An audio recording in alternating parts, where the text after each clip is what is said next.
Hello, buddy.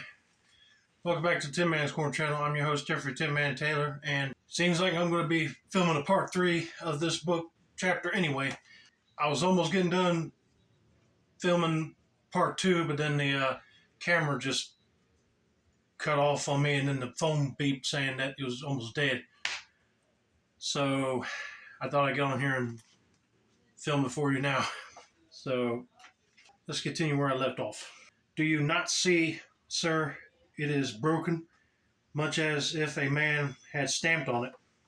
Aye, continued Utterson, and the fractures too are rusty. The two men looked at each other with a scare. This is beyond me, Poole, said the lawyer. Let us go back to the cabinet. They mounted the stair in silence and still, with an occasional awestruck glance at the dead body, proceeded more thoroughly to examine the contents of the cabinet. At one table there were traces of chemical work, various measured heaps of some white salt being laid on glass saucers, as thought for an experiment in which the unhappy man had been prevented. That is the same drug that I was always bringing him, said Poole, and even as he spoke, the kettle with a startling noise boiled over. This brought them to the fireside, where the easy chair was drawn closely up and the tea thing stood ready to the sitter's elbow. The very sugar in the cup, there were several books on a shelf. One lay beside the tea things open, and Utterson was amazed to find a copy of a piteous work, for which Jekyll had several times expressed a great esteem, annotated in his own hand with startling blasphemies. Sounded like Jekyll was mad about a lot of things besides this Mr. Hyde infliction. Next, in the course of their review of the chamber, the searchers came to the cheval glass, into whose depths they looked with an involuntary horror.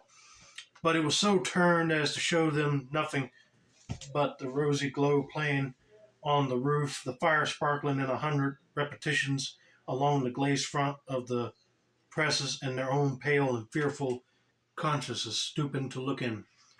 This glass has seen some strange things, sir, whispered Poole.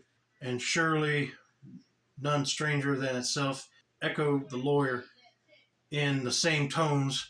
For what did Jekyll? He caught himself up at the word with a start, and then conquering the weakness. What could Jekyll want with it? He said. You may say that, said Poole. Next they turned to the business table. On the desk among the neat array of papers, a large envelope was uppermost and bore in the doctor's hand the name of Mr. Utterson. The lawyer unsealed it, and several enclosures fell to the floor. The first was a will drawn in the same etc. terms as the one which he had returned 6 months before, to serve as a testament in case of death and as a deed of gift in case of disappearance. But in place of the name of Edward Hyde, the lawyer, with indescribable amazement, read the name of Gabriel John Utterson. He looked at Poole and then back at the paper, and last of all at the dead malefactor stretched upon the carpet. My head goes round, he said. He has been all these days in possession. He had no cause to like me. He must have raged to see himself displaced, and he has now destroyed this document. He caught up the next paper. It was a brief note in the doctor's hand and dated at the top. Oh, Poole, the lawyer cried.